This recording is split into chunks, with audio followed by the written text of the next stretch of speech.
Attention, Chicago Bears fans, a public service announcement for you coming up. The Green Bay Packers suck. They're horrible. They stink. This is not anything new, but hey, you know what? If you're a Packers fan, get the step in. We don't need you here.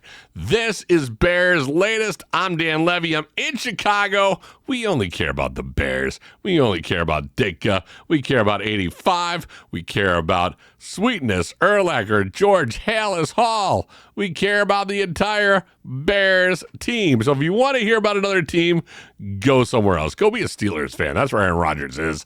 That's the only excitement if you're going to be a Packer fan is going to be. The Bears are going to own the North, and there are plenty of things to be excited about. If you're a Bears fan, there's a lot of cool things coming up. First and foremost, we finally have a team to root for. And yes, some of it could be it's the offseason, and this is where most Bears fans' optimism is. At a 10 from years past, I probably should bring it down to like a 5 or a 4. But we've had a lot of cool things happen this offseason. Got the head coach, Ben Johnson. Got some upgrades in the offensive line. We got Roma Dunze, who's supposed to take another leap forward. Hopefully will be another 1,000-plus yard wide receiver to match DJ Moore. Be a threat there. We got Caleb Williams. Hopefully he's going to show us all why he is a generational talent, and hopefully he can show everybody why he was picked in front of Jaden Daniels, and he became that guy. That is what we are trying to see. This is what we're hoping for. The bubble's not bursted. It's only getting bigger. But once again, whenever we talk about this and whenever we talk about Bears, we have to talk about some things that are still not yet right where we want it. For the most part, the Bears are looking good. Way better than they were last season. A lot of optimism, don't get me wrong. But there's one thing that I have been focusing on the last couple of episodes of this show. This is Bears Latest. Again, I'm Dan Levy, Fan Art Sports. We've been focusing on things that the Bears still need to fix in that offense. Number one, I'm going to say it right now. I'm never going to get tired of hearing about an offseason where we can fix the offensive line. So again, we have $14.7 million in cap space. If we can still put some things in that pocket, I still want that. I still do. Even though it's pretty good, they upgraded, they got some guys there. Just in case, get a couple more. Just big bodies. Just big bodies. Don't even really be good. Just get some guys at Golden Corral. I don't care. Spend some money and get those guys and let them just try to protect Caleb Williams as much as you can. The other thing that I think a lot of people are worried about, and I'm one of them, and it's something that everybody's starting to take notice, and it is starting to make some national headlines. That would be the running back room. Yes, it's under the spotlight, national spotlight, and right now, it ain't looking great. General manager last season, Ryan Poles, made the huge splash of signing DeAndre Swift, 3-year, $24 million deal. We all thought we were getting a steal, but we should have known better than to let our hopes get up whenever the Eagles or the Lions are saying we don't want a certain running back. We should have learned our lesson. He struggled last season, finishing just under 1,000 yards and only 3.8 yards per carry. Not exactly what you'd expect from a top-paid back, especially that much money and that much of a leash. We were expecting better, but again, it all goes back to that was last season where everybody was bad, where an offensive coordinator got hacked in the middle of the season, and they whacked a head coach for the first time in Bears history. So that also was that. But even with all that said, DeAndre Swift was not looking like the running back that we need. As Bears fans, we need somebody that can cut that off, that defense for Caleb Williams. We need that as another weapon for Caleb to be able to perform at optimal level. And again, this entire offseason, this entire thing that we're doing right here with the Chicago Bears, it revolves around Caleb Williams. It revolves around number 18. It revolves around, does he have enough? Because again, Caleb, this one's on you, buddy. This roster is shaped around you. But unfortunately, the running backs we cannot give you. ESPN recently ranked the top 10 running backs in the league, listing the top 10 in 5 honorable mentions, and DeAndre Swift did not make that cut. He was only listed as a group of 6 players who simply received votes. That's a red flag, especially when you're paying someone $8 million a season. Pay me the $8 million a season. I won't make that list either. But when you got DeAndre Swift, when you got somebody that's going to be good, you need it. So who steps up? Maybe Swift bounces back. who knows? Again, coming back into a Ben Johnson-style offense. Everybody gets a do-over. I said right now it's a mulligan from last season. Let's just forget about the last season. Let's have a couple of Pabst Blue Ribbons, some Malort shots, take a couple of Malort, that bitter, and let's talk about a new season. But maybe he does, maybe he doesn't. Maybe Roschon Johnson breaks out in year 3, or maybe rookie Kyle Monangai, a 7th-round pick, becomes the Bears' hidden gem. Either way, someone in this backfield has to emerge, or it could start to strain the offense and make life a lot harder for the chosen one, Caleb Williams. So if you got a running back there who's not going to step up, who's not going to be able to do it, we got to go fishing this offseason to go either trade for someone, or we got to go freelance and go free agency and try to get it. But don't expect any help to come, right? If right now we're going to this training camp, I think the Bears, the roster is what it's going to be when we start checking into the training camp at Hallis Hall. Nick Chubb is off the board after signing with Houston. James Cook, too expensive. So it is clear, DeAndre Swift, this is your job. Roschon Johnson, you two compete it out. Kyle Monangai, the 3 of you guys, rotate, do whatever it is you got to do. But somebody better come out and be somebody that can help out Caleb Williams. This is something that we need. Now, DeAndre Swift was interviewed for this one and says he's motivated. He's ready to prove himself.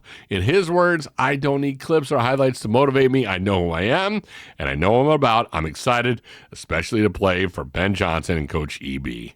So, he knows what the task is. He's a professional football player. Whether or not he'll get the job done, well, it's on you, DeAndre Swift. That light is on you. And let me tell you something. You saw what happened to the offensive coordinator last year. You saw what happened to Eberflus, and you saw the national attention for people to call for an offensive line. That, my friend, that little spotlight that was on those guys is now going to be on you. So either you take it or you get the step. And either way, be prepared for what's coming. Chicago media doesn't play, and it's coming for you. So hope you're ready for it. Hope that motivation you just said is what you got, because it's coming for you, buddy. It's coming for you. Now let's talk about the Bears and the entire franchise altogether. Is this team ready to take the next step? We've had a lot of close ones over the years. Since 85, there's been some decent Chicago Bears teams. I was there. I was covering the Bears in 2006 when Urlacher hoisted the NFC championship trophy above his head, going against there in the on his way to the Super Bowl against the Colts. I was at the Super Bowl. I was in Miami, Florida, when Devin Hester ran that one back. I was also in Miami when, at the end of that game, I saw champagne on the Colts, and I saw tears running down the Bears' eyes. I still remember Alex Brown, who's a good buddy of mine, crying doing that press conference. Just funeral face. That was the closest we got to ever having something. That was the only time where we said the defense and the offense is good enough to hide the fact that the quarterback, Rex Grossman, was serviceable. And that's a word I hate using for quarterback. Serviceable. Ugh. As of right now, the Bears have never had a 4,000-yard passer in franchise history. In fact, Caleb was the first one to bust the 3,001. And that's a stat that haunts Chicago fans and defines QB graveyard. That narrative, yes. From Cade McNown to Mitchell Trubisky, Justin Fields, the list goes on and on and on. But this has been where QB dreams have come to die. Their last playoff win, that was just a few years ago, 2010, and they haven't won the NFC North since Lovie Smith was the head coach. Yikes. So what a difference we're making here in 2025. Yes, this is 2025. We got ourselves a new quarterback. We got ourselves a new head coach who is one of the brightest offensive minds in football. We were clamoring for Ben Johnson. Yeah, there were some good coaches out there. There was Pete Carroll. He was out there. Bill Belichick, I'm sure he could have gotten a phone call.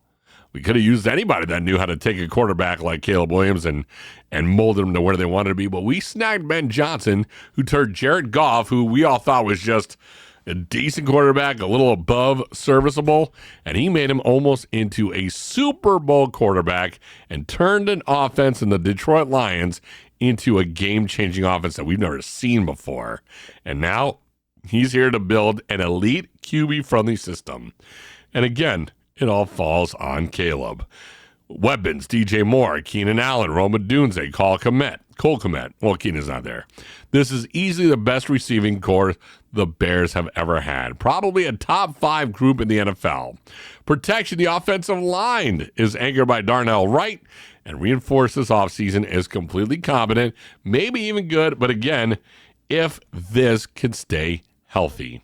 Play calling scheme. Johnson's offense will likely be tailored to Caleb. His strengths, play action, motion, tempo, smart reads. These are all the things that Caleb is going to have his strength. Smart reads, that, my friend, is what we need to see. But will this be enough to break the curse? Can Caleb Williams make the actual transition into being this? Again, the offense is set up for him. The team is set up for him. And for the first time ever in the Bears' history, we are so focused on offense that there are things that need to happen with the defense that have not been done. And we're not really sure about it, but because we have an offense and an offensive head coach, can we break the actual curse of what has been a not winning franchise? Well, there's a few things that need to do it. If the Bears win this season, even 9 or 10 games, it's not just a playoff berth, it's a culture shift. It proves they can develop a quarterback. Listen to that one again. If they make the playoffs, it proves they could develop a quarterback. That is unbelievable to me. It proves they could develop a quarterback. It proves Hallis Hall isn't where careers end, but where stars begin. And most importantly, it gives Chicago what it's always lacked: a modern identity built around offense, not just defense and running the ball. And if you want another little bit of mustard, if you will, here's one from Charles Tillman saying exactly what we could expect out of Caleb Williams going into year 2. This should be better, right? I think that's where you see the most growth from your first to second year. Mm-hmm. I would say his stats go up half. You know, if he was throwing, and I'm totally making a number up, but if he's throwing at 40%, he should probably be throwing in about close to 80%. Interesting. Making his completions. Interesting. Or just, making his completions. Like there should be a significant drop in interceptions. There should be a significant drop in his sacks. We hope. We hope. But Caleb, I've met him a few times. He is a competitor. Nobody likes to suck. No one likes to be bad at something. And he strikes me as a guy that if he's not good at something, or if he failed at something, he's going to go right back to the drawing board and figure out how to get better at what he wasn't good at. And I think that's just kind of who he is. That's in his DNA. That is so right. That is Charles Peanut Tillman, who gave some insight on a recent interview of what he expects out of Caleb Williams, and so do we. We know he doesn't like to lose. Nobody likes to suck. But you know what? After last season, he came out with some excuses. It came out in the book that him and his dad didn't want to come to Chicago, that the film room was just him by himself breaking down his own film, not learning anything. So that's where the accountability comes, Peanut. That's the part that we as Bears fans are going, we want to see a little bit better. Now we got a head coach who's going to be all up in his grill. Drill sergeant-wise, can he take that too? Can Caleb Williams deal with the head coach? And right now it sounds fun. He's all up in him. He loves it. But if he starts losing and things start going south, we'll see. There are some X factors here for the Bears. Defense needs to stay aggressive and healthy. Led by Montez Sweat, Jalen Johnson, hungry secondary. That could be some things that could actually spark some good jobs by the defense and help Caleb along his way. His poise under pressure. There will be mistakes, but how fast can we learn and how fast can he grow? And what's the leash us Bears fans have for Caleb Williams? How many mistakes before we go he's not the right guy? That's the question I have. Can the Bears start fast and avoid the typical slow crawl to midseason relevance? I think we're all kind of sick of that one. We're all kind of like, it has to go. The minute the ball snaps week 1, we all got to be in there for it. Here's my final thought. This isn't just another Bears season. This feels like the one. And I know it's scary. It's July and I'm saying it. A real quarterback, a real head coach, a real offense. Now they just have to go do it. Can it be done? We're all here waiting for it. Last but not least, we go into the mailbag, and we've had some situations recently where people have been taking me and taking to the comment section. Please do so. Like, subscribe, comment, Favorite this podcast, share with all your friends, hit the little bell, get notified every time this show goes on. And every time it comes on, this is your home. This is your Bears home. Come on in. The water is warm. We're all drinking Malort. Let's do this. Let's talk Bears. The question that was bounced off and is being argued about, all the sacks that Caleb Williams took. Some say it was all his fault. Some say not so much. Some say it is. Here's what I'm going to leave you guys with as we wrap up this show. Last season is last season. It's done. A good chunk of those were his fault. A good chunk of those were a bad offense, a bad offensive line, and a quarterback that's a rookie who did not know how to react. This is now year 2 of the Caleb Williams era. We're just going to go ahead and again erase last season, and let's enjoy what is about to be, what hopefully could be, a break in the curse, and we could finally call the Bears a winning franchise and a place where quarterbacks come to develop and become Hall of Famers. Say it with me. Super Bowl, I hope. This has been the Bears Latest. I'm Dan Levy for Fan Art Sports, and I'll leave you once again with this PSA and one thing to make us all smile no matter what. The Packers suck. Bears.